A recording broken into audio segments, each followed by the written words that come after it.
So you can just start with the questions. Man, what's up? What's funny, man? You know, I'm just here on this beautiful Friday. Decided to stop by the studio, see what you up to, see what you're working on. I have a couple of questions for you. Right. You ready? Absolutely. All right, I'm gonna shoot them off. First thing that people want to know about you, Keyes, is that a pseudonym or is that your real name? It's actually my given name. Are you sure? I'm pretty proud of Are it. these alternative facts? No.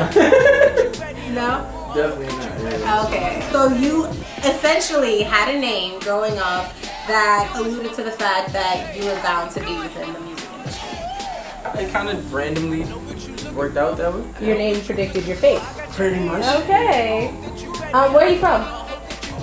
Brooklyn, New York. Lived in Brooklyn since I was 6. Moved to Staten Island at 6 years old, but like kept going to elementary school and junior high school in Brooklyn, and basically like all my closest friends are from Brooklyn, so I would just constantly travel back and forth. Wow, that's interesting because I actually thought you were from Staten Island, so you learn something new every day. Every day. So Brooklyn, what part of Brooklyn? You were downtown Brooklyn? Actually, yeah, this area, like Fort Greene, like we lived in the projects, Clinton Hill projects when I was like really young. And then like that whole area, like my elementary school was on Pacific.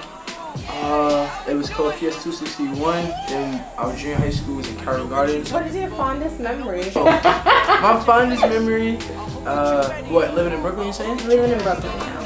I don't know, man. I can just definitely remember always like enjoying the environment, enjoying the people that I was around, like the parents, everybody was like really affluent, but like also like independent. So like one of my really closest friends that I've known since I was like 6, his parents like own like their own kind of like crafting store, and like they actually make like jewelry and shit. So his mom gave me a ring for my birthday. Another one of my friends was like into like parents was into like stocks and shit, and then my mom and my dad were like part of like the legal system, like cop and Supreme Court. Okay.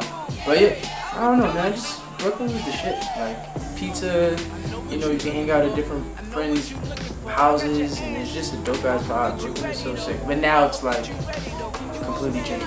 Speaking of like growing up in Brooklyn, question is, how old were you when you started like getting into this? I've been making music since I was really young. Like I said, 6, but like actually writing my own music, produce my own stuff at like 11, Okay. 10. I remember coming home one day from school, and I have 5 siblings, 5 older brothers. So like the 4th older brother, I'm a twin. So my twin brother is 6 minutes older than me, and I have another brother that's 4 years older than me, and another brother that's like 6 or 7 years older than me. And that brother is kind of like the influence on all the music I make. Like I was kind of rambling, but yeah, whatever. So that guy, King, was home. I came in from school. He was on the karaoke machine my mom bought for us, and he was like, "Yo, I need you to sing on this song." And I was very nervous. I didn't know what I was gonna do. And he was like, "Yo, just sing the lyrics I already sang." Do you remember the lyrics? No, hell no. I remember the lyrics. Do you know how long ago that was? That was mad long ago. So I walked in, I started singing. I was super nervous, and I was just like, okay. And I did it, and he was like, "Yo, fire." And I'm like, "Alright, it worked." And literally since then, we either like wrote music or created music.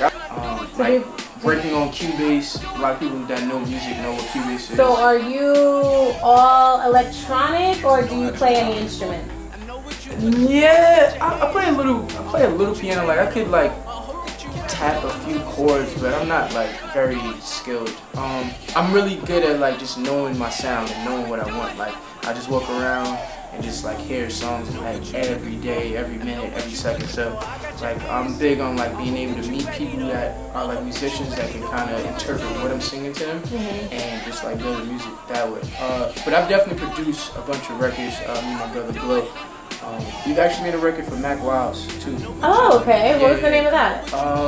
It was a feature. Mac Wiles was featuring on this song with this girl by the name of Glenn, Girl Pearl. She came to our studio a lot. It was called The Real Thing. I actually like wrote the hook for it too, and I sang it, and he sang it over. He's pretty dope dude. I produced some stuff for Ghostface too. Ghostface is on my album. Okay. Mickey Fax is also on the album. I produced some stuff for him. I sang some stuff for him, but Yeah, we definitely produce, but just not in the traditional way, I would say. Yeah. You're working on an album, I hear. Yeah. Yeah. What's the name of this album? The name of the album is called Cooking Something. Cooking Something. Yeah. Okay. So what are we cooking up? tell me about the album. What is the inspiration for the album? What's the concept? What's the theme? Right. It's all about like a family dinner. I just tried to like, I don't know, one day I think I was at a dinner, Thanksgiving, I don't really celebrate all these crazy ass holidays. That's like a whole nother conversation. But like I was in like this dinner and I was just like, damn, like, how could I be able to like remember this moment, like live in this hour of time where, you know, I can make music and make people feel like, yo, I know how a dinner like that feels.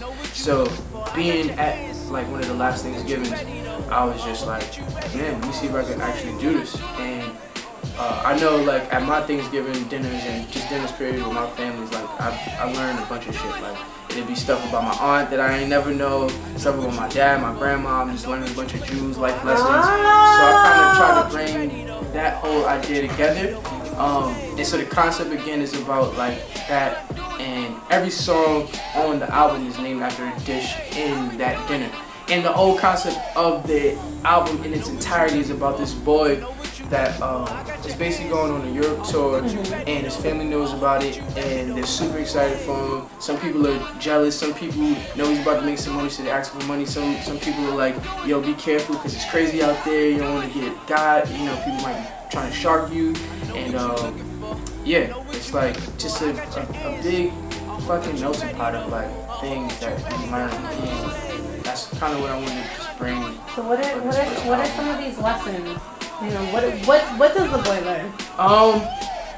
Throughout the entire thing is like, not only is he learning things, but like there are different people in the family that are learning shit. So like say like mac and cheese is about self-reflection.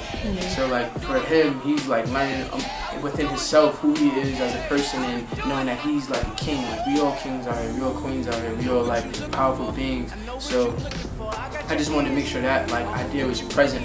And for him, like he's going through a conversation where say like his uncle or his aunt, and he's understanding that, you know, he's, you know, this fucking dope ass kid that like came from a family and just made it, you know.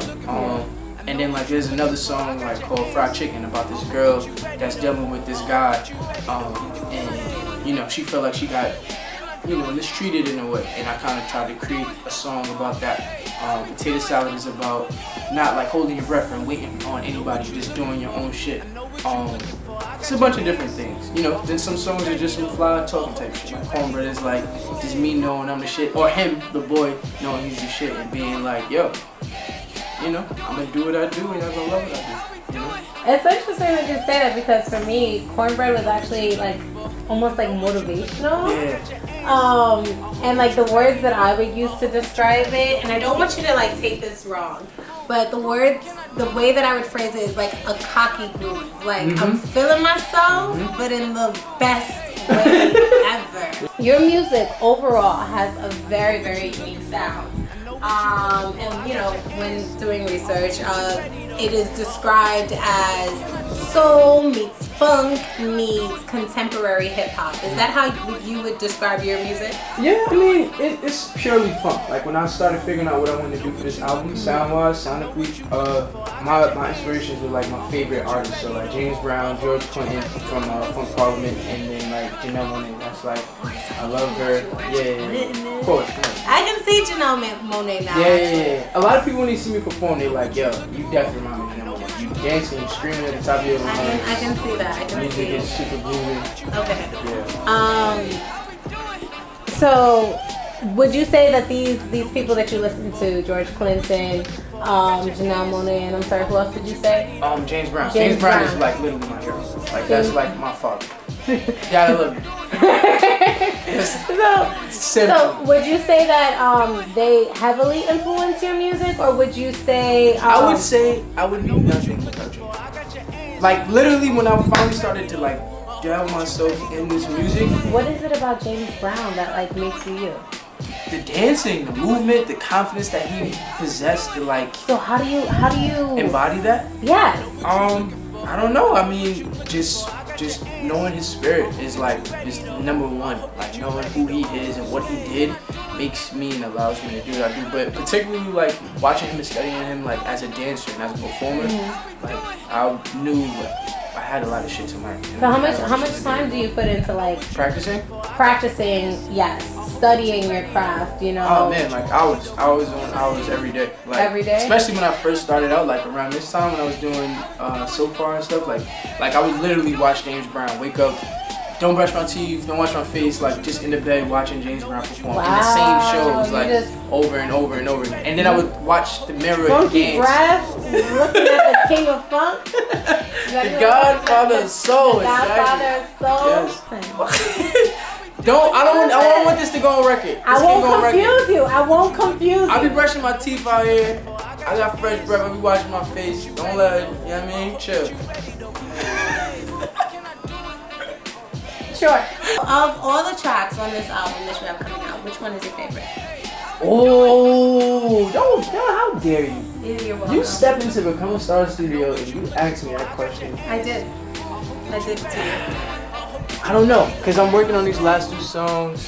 People really, like a lot of females love Honey because it's like a very slow, like smooth vibe. I don't know, man. Every day is a new one. I really love Macaroni and Cheese. It definitely speaks to me and like the time I'm going through right now as far as just always remembering that I'm so dope. Like being a musician, shit gets hard, you know? No money sometimes, or like you have a lot of money and you spend it, or like you want to just do a bunch of shit, or like with me, I want to like fucking own my own carnival and be able to have people come to the Groove Carnival one day, you know, like do cool shit like that, and I can't do that at this very moment. So those different things just like kind of mess with me, and I always try to remember that I'm like doing something really dope, and I will get to those points. So Mac and Cheese is definitely one of my favorites. I really love Spaghetti.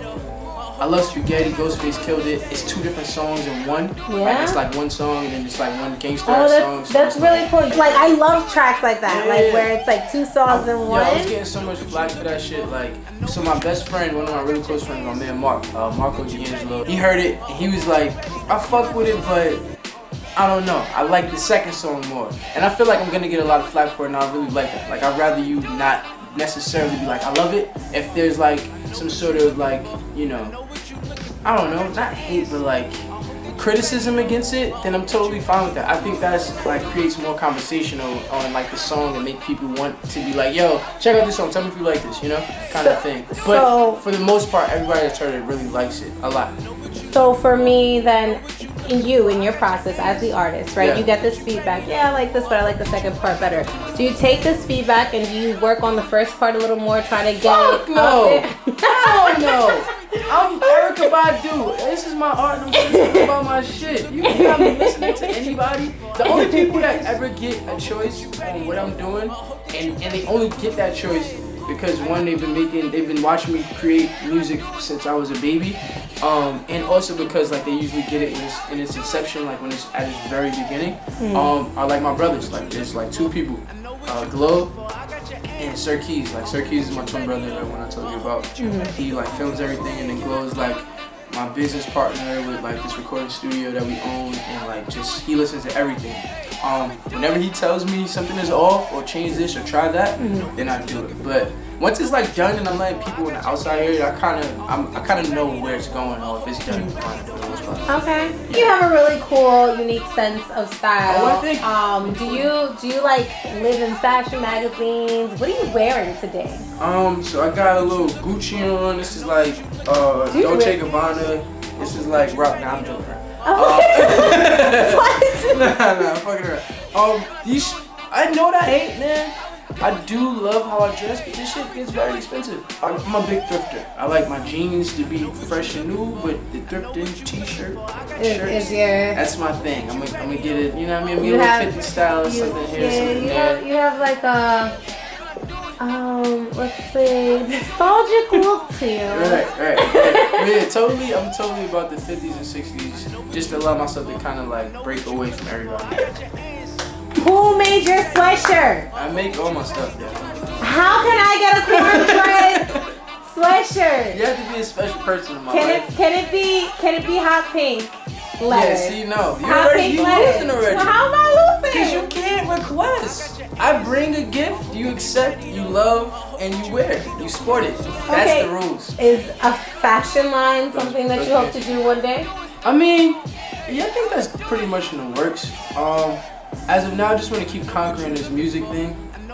And like, I've been modeling a lot for like a lot of different brands. I did this one modeling collab with this brand called Pony NTL. They're from like Canada. They have some really dope sweaters. It's like a few different brands that are hitting me up constantly. So I'm just like constantly trying to just collab and keep just like spreading that whole vibe out. What do you hope that your audiences gain from your music? I want people, like I always say at the beginning of my shows, I just want people to feel like they can get away from all of their like concerns and their issues and their troubles for like that moment. So while you listen to my music, whether you just listen to a song or you listen to the entire album, I just want you to be able to like really release yourself and be completely free and whatever that is. Some people like to dance, like fans, my family, which I call them family, so like they're fans and family all in one.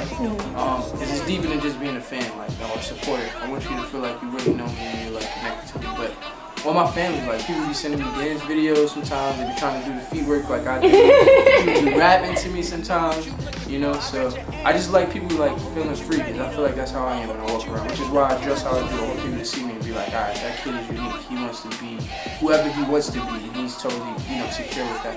What got you to this place where you're so confident in yourself? Because you've mentioned, with your music, how basically it's about kind of focusing inward, essentially, and moving forward despite what may be going on. Absolutely. And overall, you want people to feel, just positive vibes from your music.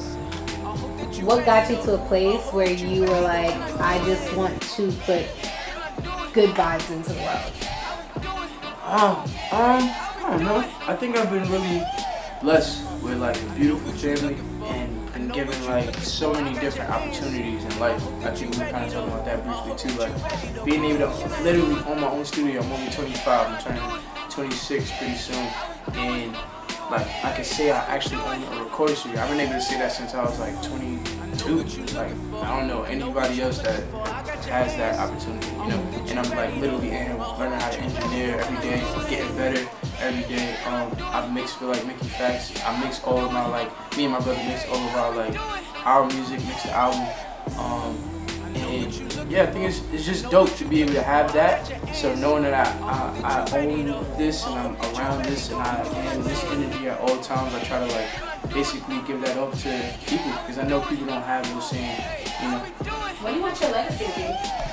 My legacy, as of now, at this age where I am, I think I really want to be able to create different facilities for kids, like a lot of art, like being able to have kids like paint, learn how to make music, learn how to create businesses like from the ground up, like learning what the fuck to do. I think we aren't given that, especially being in I don't know about you, but all the Black Spanish families that I know, even white families, we're taught to work for people. I want us to know as teaching other kids and people that are growing up to just know that they can be their own bosses, they can own their own things. Do you think that's systemic? Yeah, hell yeah. Yeah. But yeah, I don't know. I think that as my legacy would be really dope to just give back to the kids and also just make incredible music, make shit that feels real to me, at all times. The music I'm making right now feels completely true. So, It's so unique. it's just about the groove, man. If the music is making me move, then I know The that groove. connects to me. The groove. Yeah. How did you name the band? How did you pick the members of the band? You trying to get deep? Let's get hear deep. about the groove. Honestly, when I was first making music, I was super scared to ever perform. So I was like, damn, how am I gonna do this? And I was like, yo, a band would be fucking dynamic. It would be out of sight. It would be something that people haven't seen in a while, especially people that I know. So I was like, alright, this is gonna be dope. What are we gonna call it? And I was like, why did I just call it the group? I don't know when it popped in my head, but I know I presented it to the like small group of people I had as my band at the time, and they were like, one person was like, you should call it the Straight Group. And I was like, no, it doesn't work. As far as making a band, I told my oldest brother, this guy has like basically been very integral in being like the artist that kind of started everything for us as like the family. Like he worked with Cassidy, he worked with everybody. Like this dude was rapping forever. Yeah, like I was with him at this like, I don't know, like show where people were just playing live music and stuff, and there was like a few horn players there, and I asked a couple people for their info. One kid actually hit me back up, came to the studio, seeing how serious I was, and was like, yo, I'm gonna help you put this shit together. And I was like, word. And from there we like literally just kept growing the band over time. And now we're basically at like almost, I think like a 10-piece or 11-piece band. Yeah. So it's like three horn players. I seen it coming. Three horn players, a violinist, a key player, a guitar player, a drummer, and then at any given time I could have 4 girls singing with me, or it could be like 2. For the most part, we go pretty big. We got a few big shows coming up. We got SOBs. I was just about to ask you about it. Yep, I got my tickets for SOB. That definitely I heard. So what I'm gonna tell y'all is get yours. I only got a few left. I got probably like 10 or 15 left. So if you need tickets, you can follow me on Instagram and just send a DM, and then from there you'll be able to get yours. I'm hand delivering the tickets, and the show is this Wednesday, so if you can get it by then, cool. I know what you're looking for. I know what you're looking for. I got your answers, but make it reciprocal. Better make it reciprocal. Don't take a thing. Why I do it? I rebuttal. Why not? And they ask me where you going, son. Told them straight to the top. Can't get caught up